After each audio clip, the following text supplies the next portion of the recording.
almost there, almost there, almost there. Don't let me turn. Don't let me turn. All right, cool. Thank you.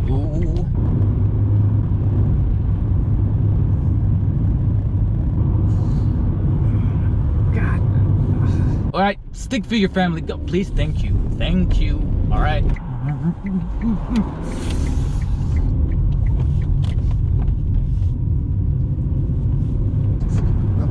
Come on. Move your trash cans, bins, whatever they're called. Just move them out of the way, please. Okay. Oh, there's a yard sale. Action figure. No, no, no, no. Stop, stop, stop. Go, go, go, go, go, go, go. Oh my God. Oh, we're here, we're here, we're here, we're here. Oh my God. Okay, okay, okay.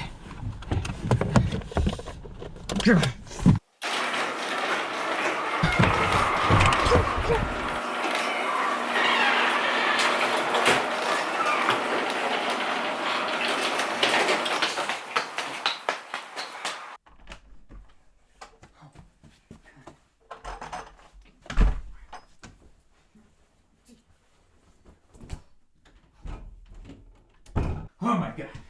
Oh my God. All right.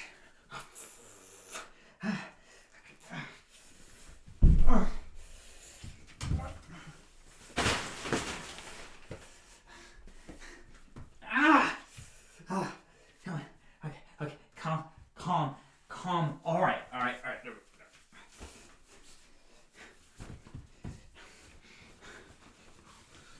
Oh, come on. Ready? All right. Oh. Oh. Oh. Toby and Android in it. Oh. Oh. Oh. So is Charlie Cox let Martin. One day dies and she becomes the Uncle Ben to give him the actual great power comes great responsibility line. And strange casting against the villains and the Triller and Gay Peter is giving us the reboot trilogy in the process of Dublin after Toby gets redemption by saving MJ in the fall.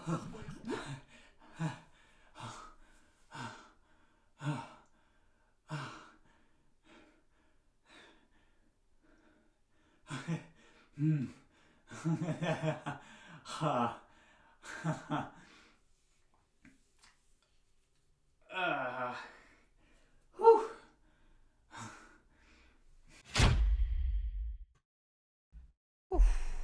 Okay. All right. Oh.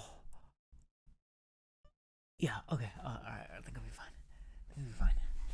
Okay, fine. All right. Yeah, that costume definitely needs to go in the cleaning now.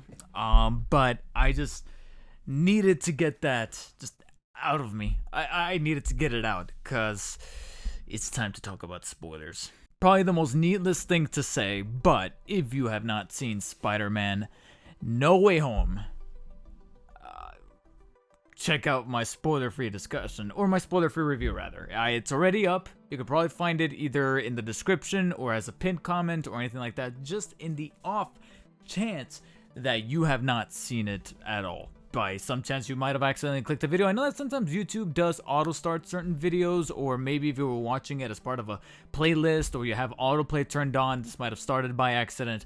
Don't worry, I'm giving you a little bit of extra time aside from the opening skit. This is ultimately what stuck to me the most that I genuinely need to talk about, that's very much knee deep into spoilers. You still here?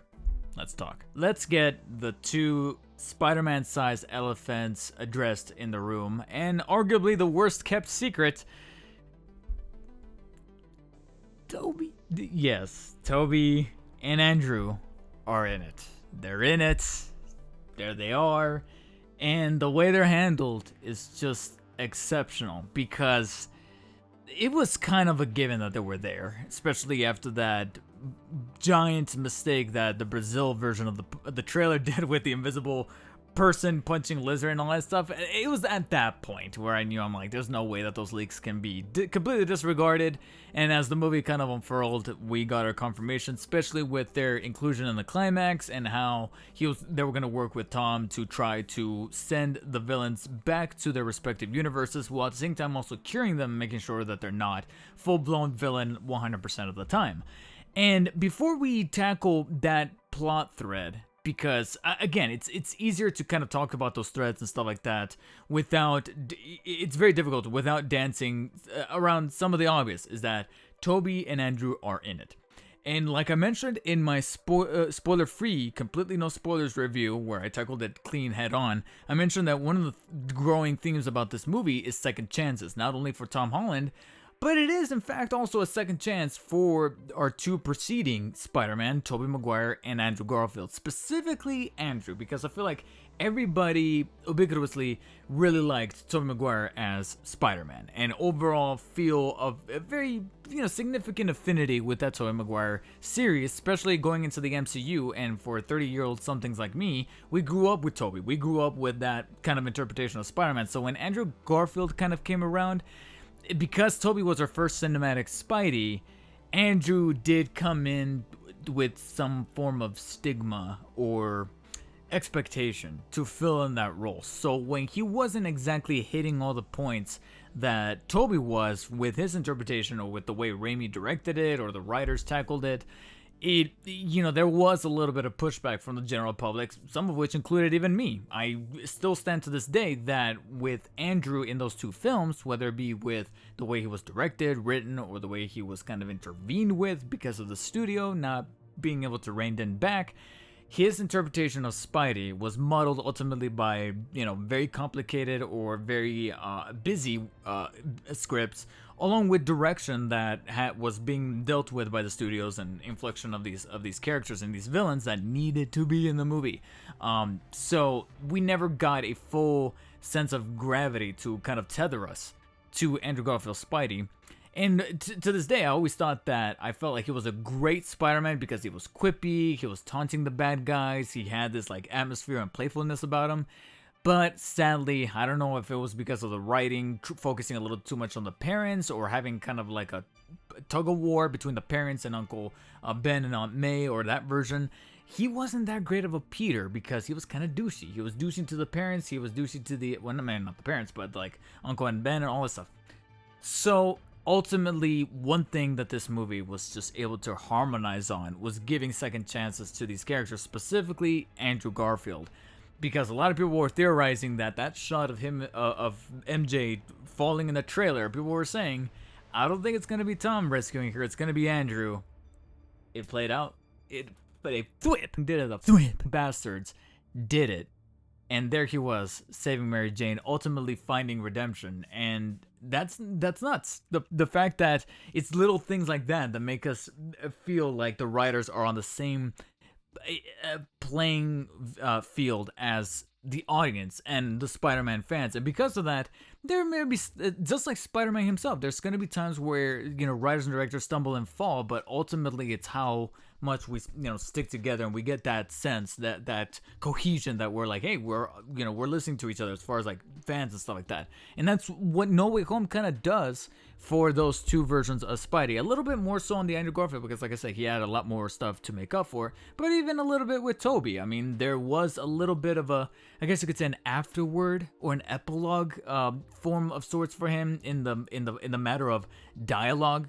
Sometimes he would be asked questions about his part of the universe that were related to Harry as the new Goblin, to the black symbiote suit, and what ultimately ended up between him and Mary Jane. Of course, it's a little ambiguous. He says that it's complicated and things like that, but he then says that phrase, "We made it work." So there's I don't know, the way that Tobey was able to deliver it made us feel like we feel just a little better, not leaps and bounds, but just a little better about how Spider-Man 3 ended, because it did have the much more melancholic ending out of the trilogy, and it's good to see that at least they had one or two lines of dialogue there to kind of placate that. So them being in the movie was kind of closure for the two of them, while at the same time cementing the fact that No Way Home is ultimately our final Tom Holland movie, an official first Spider-Man MCU movie, if that makes any kind of sense. Put ginormous quotation marks around that term phrase, because this is the turning point for Tom Holland's character. He's officially Spider-Man by the end of this movie, and it takes two other Spider-Man to jump in there and to remind him of that, to kind of, you know, give him that extra push, that added value. And I was able to wrap my head around that. It's one of the greatest things that I was able to appreciate about this movie is that, is like I said, it's about a matter of second chances, and there's even a second chance for Tom Holland, because you guys have probably heard it from one person or another, whether it be in person or in the comment section for YouTube or in some kind of forum, that there's always been issues with Tom Holland's version of the character. You know, I feel like I've heard more shit about Tom Holland's version than even Andrew Garfield's, because people were saying that he's too young, he doesn't fill in the role. He's called Spider-Man, but he's more like Spider-Boy. He always, and I think the biggest one is that he often does have that secondary father / big brother figure in almost all of these movies. You had obviously Tony Stark in the first one, Jake Gyllenhaal's Mysterio up until the climax in Far From Home, and now Benedict Cumberbatch as Doctor Strange here. However, with a different take and a different approach. Like he mentioned, he doesn't want kids, and we gotta get the gist of that throughout this film as he's trying to, you know, make sure he can try to fix all this. But it's ultimately, like I said, the obstacles that Tom Holland's version here finally overcomes, and it brings just so many things from Homecoming and Far From Home to a close, and to kind of just punctuate or, you know, lick the envelope seal and make sure it's all wrapped up is the inclusion of these two Spider-Men, to then make him go, with great powers, great responsibility. And ultimately, not only, of course, appeasing to us fans, giving us the fan service, giving us the shot of the three of them, you know, posing with each other, having banter with one another, albeit sometimes the banter went on a little too long. There's a scene towards the end there when they're on the scaffolding talking about which villains they fought, and there's even one piece of dialogue that I get what they were doing. They were kind of speaking for the audience of how they felt about Andrew Garfield, where Andrew Garfield was like, "Oh, I don't feel like that," and then Toby's like, "No, you're great, man." I know what they're doing there. You know, it's like Toby telling Andrew, "Hey, you were a good Spider-Man. Don't worry about the haters. Don't worry about that stuff." And, you know, and you're gonna have other more prosperous roles since then, and he has. You know, he's been nominated for an Oscar and whatnot. He might be getting another one here with Tick Tick Boom later on in the season. But the point is that it's ultimately Tom Holland finally coming into his own as Spidey, and I know I said it already a number of times. And of course, nothing is as much of a strong pushing force than losing a loved one. It's on the fucking resume to lose someone personal and invaluable in your life. And a lot of people were suspecting that we were going to finally get our major death that impacts Peter in this way, just like it did in Uncle Ben in the original source material, in the cartoons, with the original Tobey Spider-Man. In a way, we did have Uncle Ben, but I think the one that people stuck with the most was Gwen at the end of Amazing Spider-Man 2. Both are properly and at the right time mentioned and referenced and utilized effectively for Tom Holland's Peter's development, and sadly it all culminates, well, more so because it's a little bit out of order here, but it does culminate in finally saying goodbye to Marissa Tomei's Aunt May. She is the one that unfortunately bites in this movie. I know Happy is devastated. I know at one point Tony probably would have been devastated, and I know a lot of us, maybe even Doc Ock, would be devastated. You know, well, it can only go younger from here. Oh, that was terrible. But it's actually her role, not only to, you know, give Tom that extra nudge. I'm going to call him Tom. His version of Peter. That nudge to become ultimately, finally, his own version of Spider-Man. Not only with her death, but also with finally giving us the line, "With great power comes great responsibility." And it's crazy because you would think you would be sick of it by now. It's to the point where you even have movies out there making fun of the line, like Into the Spider-Verse with Peter B. Parker saying, "Don't you finish it." But it still felt rather poignant here, especially since we're hearkening to Spider-Man 1 that dealt this blow, as he put it, Willem Dafoe's Green Goblin. And I'll get a little deeper into the weeds with the villains, but it's crazy to think that out of all the villains, it's actually a Spider-Man 1 villain that still comes back and still, you know, presents itself as a formidable foe and a force, and how powerful some of these enemies that Spider-Man creates can be. And all this finally gets Tom Holland's Peter to, come forth, to make sure that he's doing the right thing, to sending these villains back, but, try to cure them, trying to make sure the multiverse doesn't go crazy, and finally building his own suit in the process. That was another big thing. I know a much more superficial thing, but our closing shot, our closing final swing is that of Peter not only developing a new suit that also appeased a couple of nitpickers out there. One of them was me. I didn't have a real problem with the original Homecoming Spider-Man. I thought that was okay, especially since it was simply just a Civil War suit put back in there. It was the Far From Home one, the one with the black on red, which is ironic because black on red is actually my clash. I love that comparison. I love that clash, that whole togetherness. That's always been my favorite clash out of all of my utilities. But strangely for Spider-Man, I don't know what it was, but out of all my least favorite suits, that was actually the one that I looked at, especially with the webbing and the flying squirrel thing that he had going on. It was my least favorite suit out of the three thus far. And then, of course, mixed in there with Infinity War and Endgame, he had the Iron Spider suit and customizations that we get a variation of that here with the black on red, but with the gold emblem. So it's kind of a combination of the two, and that was pretty dope. But I was smiling ear to ear to see that he now has like an official Spidey suit that was a little traditional, conventional, you would say. But and it's a little difficult to know. Maybe they might have done it on purpose in case they want to make revisions in the future movies that they got stacked up here. But from the careful look that I was able to take in that final swing, albeit it is completely CG, but from what I was able to kind of put together and connect the dots, it looked like he legitimately took inspiration from his own costume, Tobey's costume, and Andrew's. And again, it's a visual representation of him finally coming into his own as his own Spider-Man. And apart from, the surface level of him building a new costume, him accepting that spell of everybody forgetting that he's Peter overall is a pretty clever way, if I do say so myself, for not only Marvel, but even Sony Pictures, to an extent, to hit the reset button and start us off on a brand new trilogy with him, maybe meeting his own Gwen Stacy. We already had Liz Allen, so maybe I was gonna say Betty Brant, but she was already been thrown in there. I don't know. There's different avenues. That's the thing. That's the beauty of it right now, is that his Peter can actually go in different directions. That there's a rather sizable playground there that now we can look at some other villains that haven't had their spot in the limelight. Scorpion. I don't know why we haven't done Scorpion yet. Scorpion, I was about to say Shocker, but we kind of got a little bit of him in Homecoming. Would be nice to bring him back, but Scorpion was teased in Homecoming. We haven't actually fully gone on into Scorpion, and he doesn't even know who Peter was originally, so he got unaffected by the spell.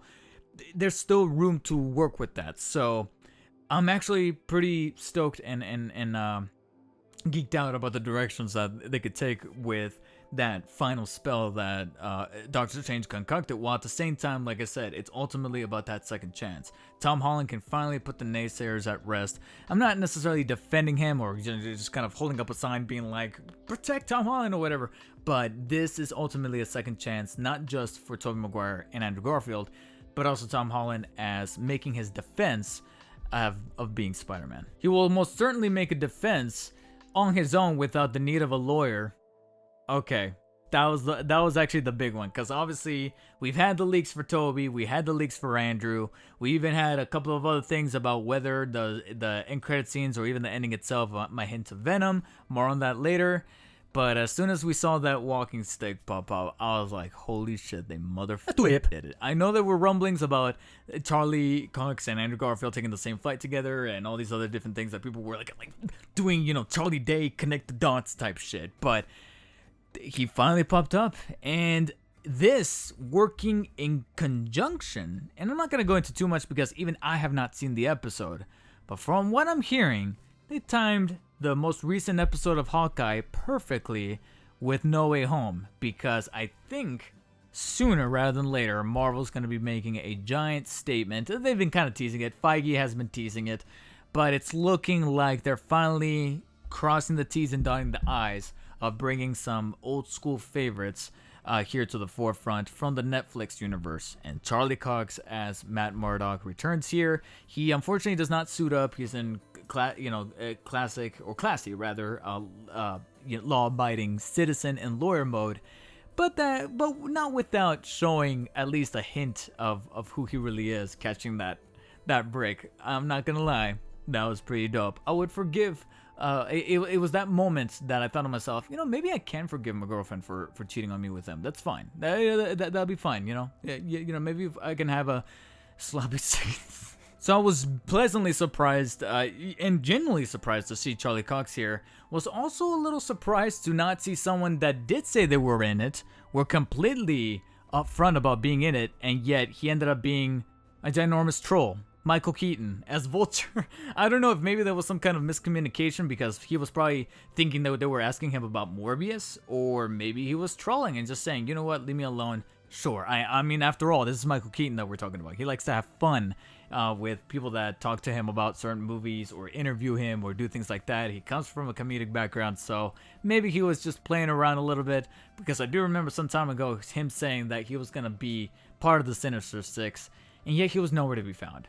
Granted, the movie was already a little bit cluttered with the villains that we did get. Obviously, from the trailer, you see that we have Doc Ock, we have snippets of Green Goblin, and then we had teases of Lizard and Sandman, and then a full-blown shot of Electro. So we knew that they were going to be in the movie. And frankly, there aren't actually any much more villains than that in this movie. What I was more so surprised was the utilization of some of these villains.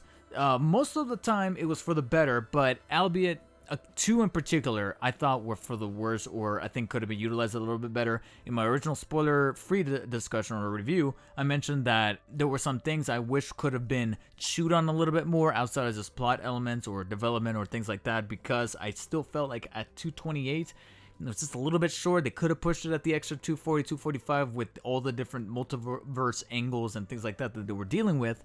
And maybe a little bit of, some more better, one, I don't want to say better, but more extended action sequences. Who knows? Maybe that'll be the extended DVD, Blu-ray 4K cut. Who knows? One can wish. However, there was still some victims that fell prey to this. And one of them, to me, was Sandman and Lizard. Because for the most part, they are CG creatures, and that did kind of detach me, especially knowing that I've seen these characters as human counterparts before. Now, I'll give credit to the Lizard, because that's part of his curse. That's part of his, his villain origin, is that he's now stuck as the Lizard. Okay, that makes sense. And up until his curing at the end, dude, we finally see at least one shot or a couple of shots of a voiceless Rhys Ifans. That was probably the easiest paycheck that he attained.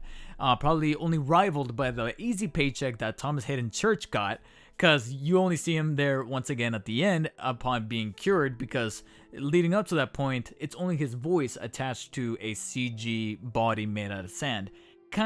This is the one that I looked at and went, he can still materialize to look human and then dissolve, as we've seen in Spider-Man 3, dissolve into sand thereafterwards. So that was probably something they had to dance around, where Thomas Hayden Church might have been busy with something. He told them that, hey, I can be on set for only literally like an hour or something like that, and that's where they got that final shot of him after being cured. And everything outside of that, they were like, well, your character has an element of CG to him. We're just going to make you CG, and all you have to do is just come into the recording booth, record a few lines, and literally a 5-hour day, 4-hour day, and you'll be on your way. I mean, you have to work with limitations, especially in this COVID world that we're in now. But there's a part of me that wishes I could have seen classic Flint Marko with the green striped shirt and the pants and stuff like that and the flat top still go toe-to-toe with Spider-Man here. However, I was much more pleasantly surprised with the angles, and if I had to take out of all the villains here, all these concoction of villains, I was glad to see that they were able to really cleverly utilize Electro, Green Goblin, and Doc Ock. And amongst the three, I would say the weaker, quote-unquote, one was Electro, because ultimately it was Jamie Foxx coming back, having fun with the character, while at the same time still, again, leading into the theme of second chances, dealing with how he looked in Amazing Spider-Man 2, because I know a lot of people didn't like the blue look, and they kind of teased it there at the beginning where he's materializing Dr. Manhattan style. And then ultimately they were like, we're not going to do that. We're going to give him not only a full-blown suit powered by an arc reactor, the yellow lightning with some foreshadowment of the mask, but we're also gonna give him a mad clean cut too. Check that out. You know, if you're working with electricity, you're going to look electrifying. Oh god, even I thought that was bad. It's late. It's late. I gotta get this done. So when it comes to like compelling, heartfelt emotion, you look towards Green Goblin as Norman Osborn, played by Willem Dafoe, and Alfred Molina as Doc Ock.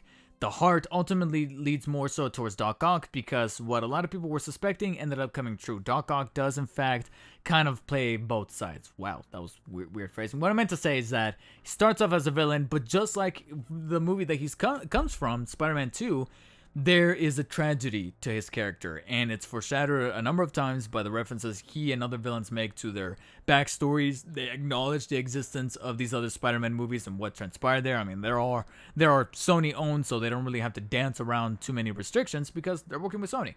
So it's cool to see that they're mentioned there, but at the same time, it's also another to have the actors legitimately give heartfelt emotion performances behind these roles. Like, they could have easily just phoned it in, and almost none of them, again, the only ones that are kind of exempt from this is Thomas Hayden Church and Rhys Ifans, because they were mostly voices. So when it came to the actors that showed up on the set, I was expecting some stiff kind of body movement because I thought they were going to be like standing in front of the green screen and doing all this and whatnot, but lo and behold, you have them in other sets, you have them interacting with each other. It was a full-blown 90s animated cartoon, Sinister Six, but at the same time with the attention to detail and care behind the performances and the writing, like these past MCU movies have done with Avengers Infinity War, Black Panther, Endgame, Far From Home, the original Iron Man, that are able to strike that perfect balance with that quality of movie making. Really. I mean, yes, there may be roller coaster rides, but there are also roller coaster rides that work and don't break down on you. And I would say that the way they handle these well, originally were perceived as cameo appearances, were more so than cameo appearances. These people are on screen for like, I want to say around the 30-minute mark, and they never phoned it in. Willem Dafoe still delivers it, playing the dual personalities of Norman Osborn and Green Goblin, especially with that laugh and the maniacal look. You can tell he is in, as well as Alfred Molina. He is down for it, and if him not knowing when to kind of shut it prior to the release of the movie, then I don't know what else can really kind of give us the point that he is definitely having fun with the characters. More than welcome to be returning, and you get that coming across on the screen. It's something that you can't feign, you can't lie about or try to transform or mimic. It feels genuine, and everybody felt like that. It was on the same playing field. Very difficult again with Salmon and Lizard, but it was those two other ones that I was really floored by their inclusion in here, especially Norman Osborn and Green Goblin, because again, playing with those two halves, and then him ending up not only killing Aunt May but also dealing with us, pretty much our climax. Because once we cured our other three that we saw in the trailer, Sandman, Electro, and Lizard, going versus the other three Spider-Man, I was thinking to myself, like, wait, are we missing somebody? And then Doc Ock shows up, but then Green Goblin, I'm like, yep, we still need to tie that up. And we have one really pissed off Tom Holland after the death of Aunt May. So I like that. Again, a lot of closures brought in with Toby stopping the glider and all that. It was just like, it's the way that I would have written it. And that praise of the performance is not just for the villains. It is, after all, for two Spider-Man cameos or guest performances here. I will say the one that was feeling the most fun to me was Andrew Garfield. You definitely felt like he was very, very much back and felt glad to be back. Like him wearing the suit and like feeling it, taking it off, putting the mask back on and wearing the lab coat, having the banter and the dialogue back and forth with the other two Peters and even MJ and Ned. You can sense the fact that he was the one that was probably the very first one to sign up and be like, yeah, I'm down. Not even a question of money. Toby's a little bit more subdued. You can still tell that he's, happy to be back, but not only adding age as a factor, but also what he had to put up with both physically and mentally with the original Sam Raimi movies. but also the time since then. It's, you know, that thing about the superhero curse, you know, like what kind of movies can you make afterwards that are going to define you more so as an actor and less or so of just the Spider-Man guy. You can see that a little bit on Tobey Maguire, not necessarily from performance, but more so on his look. You can see that he's got the most mileage out of the three, but you still get, again, you can definitely still say he's not phoning it in. He's still there. There's a couple of scenes in particular when finally he realizes that Tom Holland's Peter was told the famous line, "With great power." That's where I felt like, oh yeah, Toby's here.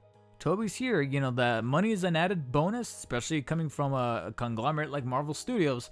But John Watts and whoever else was on set to tell him how to kind of deliver this scene got the job done, because Toby looked like he came to play in that scene. And from that point forward, I thought to myself, yeah, these aren't going to be just cameos. These are going to be full-on roles, and they're being treated as such. And I'm sincerely grateful for that. Now, I'm feeling a little bad not acknowledging one of my other favorite characters from the MCU that, admittingly, I didn't fully know too much about him prior to his inclusion in the MCU. I knew a little bit of him from the comics and stuff like that, but very surface level stuff. Doctor Strange. Now, Benedict Cumberbatch's interpretation of the character in his solo film in 2016 definitely infused him as one of my favorite characters thus far in the MCU.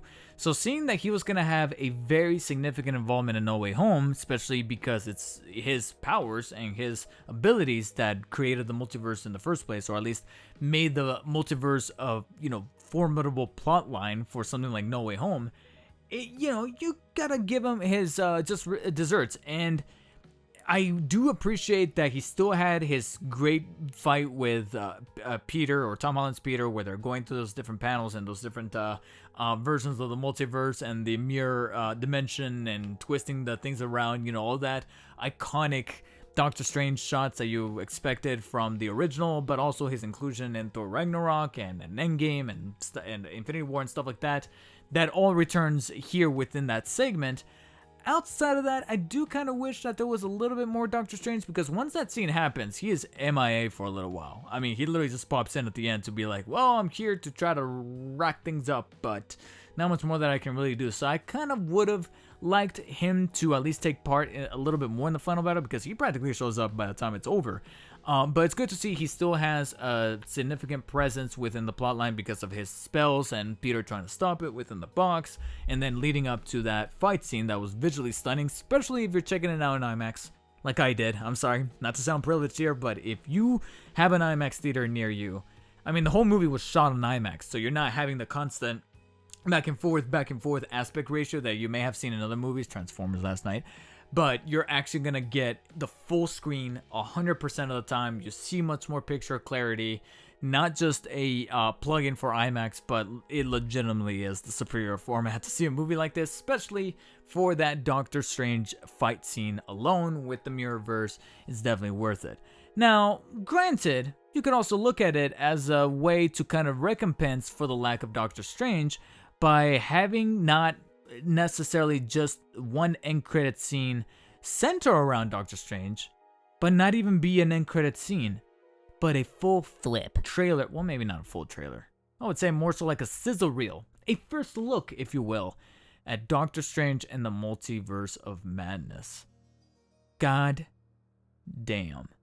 Our second, not the first, but the second end credit scene is definitely worth sticking all the way to the end, which they probably did on purpose instead of putting it at the during the mid credits to be like, yeah, we're gonna make you wait for those full 2 hours and 28 minutes. But I'll be damned if it wasn't worth it, because we don't just get a scene teasing Multiverse of Madness. It's a full blown, like I said, damn near trailer, sizzle reel, whatever you want to call it. Different scenes pulled from different pockets of the timeline that we're probably going to be experiencing in Sam Raimi's Multiverse of Madness. Sam Raimi directing the sequel. We all come back full circle with Tobey being in this, and now Sam Raimi's directing Doctor Strange, who was mentioned in Spider-Man 2. Oh my god. It's perfect. Now, I am a little 50-50 on how I feel about end credit scenes not being scenes, but more so just trailers. I mean, I know that that's how they used to do it back in the 80s and stuff like that. The one that instantly comes to mind right now is Back to the Future Part 2, where the movie ends, but then you actually get a little quick teaser or sizzle reel again of Part 3. because that's already been filmed quite an awful lot. And the similar case could be argued here for Doctor Strange and Multiverse of Madness, because prior to the recent delays that I think pushed it to like May, I believe, I think it's now coming out May 6th, May 5th, 6th, something like that, 2022. It was actually supposed to come out in March, at the end of March 20-something, 26th or somewhat, which is only 3 months away. So if the movie's only 3 months away, let alone now 5 months away, you can bet your ass they have a good chunk of that movie not only filmed, but properly rendered with visual effects, color correcting, such like that. So they're not really going to waste too much time on a scene, but a full-blown trailer. And it being that the multiverse is a major component of this film, it's good to see that we get teases of Mortal's return, now with a new hairstyle, but also Wanda after her events in WandaVision and her inclusion in the plot, and whether or not she has a bigger factor that Doctor Strange is going to have to clean up. I just hope that it's not as bad as a mess as his new goatee. I honestly don't know how I feel about the goatee.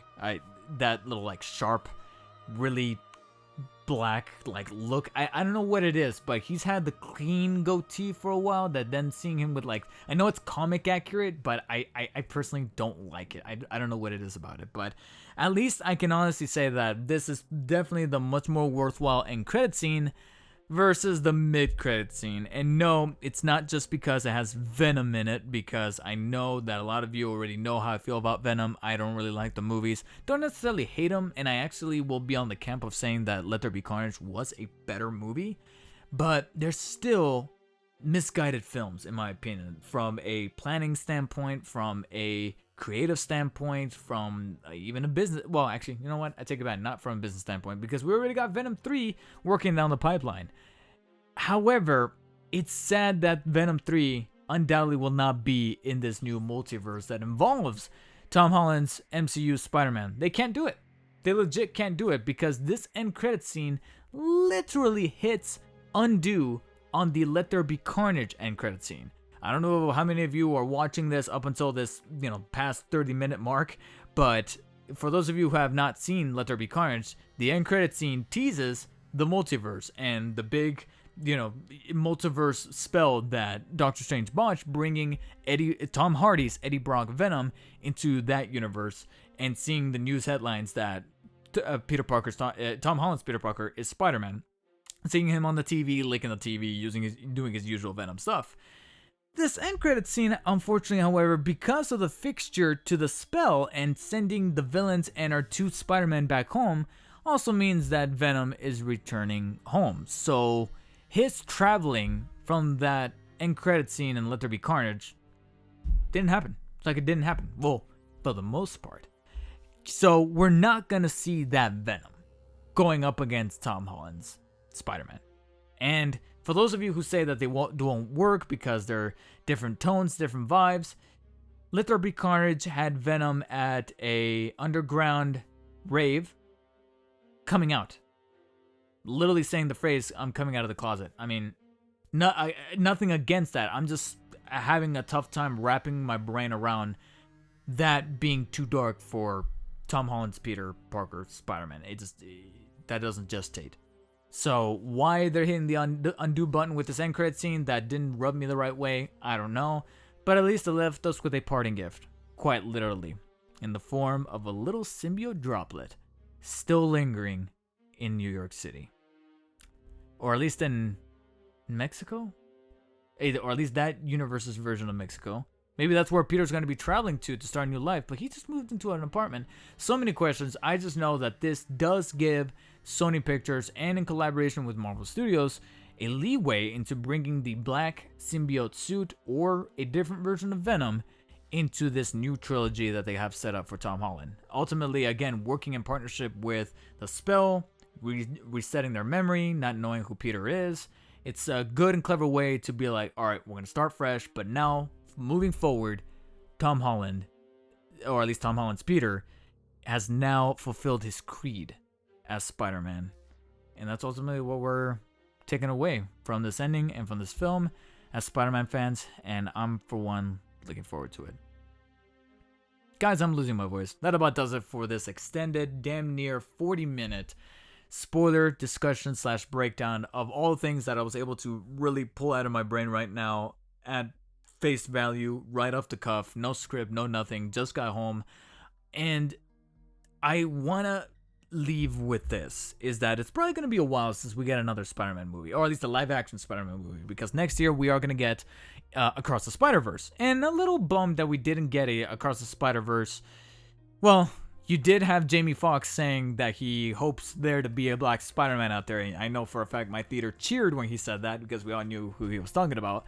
But in terms of the actual that version of Miles Morales and that corner of the Spider-Verse, and whether or not that's always going to have some kind of cross play with this version of Tom Holland's corner, that has yet left to be determined. Maybe we'll see some of that come to fruition in October when Across the Spider-Verse Part 1 debuts. But I'm feeling pretty hopeful for the future here, and I would say that at least all of us as Spider-Man fans should look a little bit more positively at that, because when the world around us is going to shit here, when it comes to dealing with COVID, dealing with, newfound jobs or things changing in the foreseeable future, we can at least look at those situations and think to ourselves, what would Tobey's Spider-Man do? Or what would Andrew Garfield's Spider-Man would do? And now, what would Tom Holland's Spider-Man would do? Thank you guys for watching. I'll see you later. And as always, stay humble.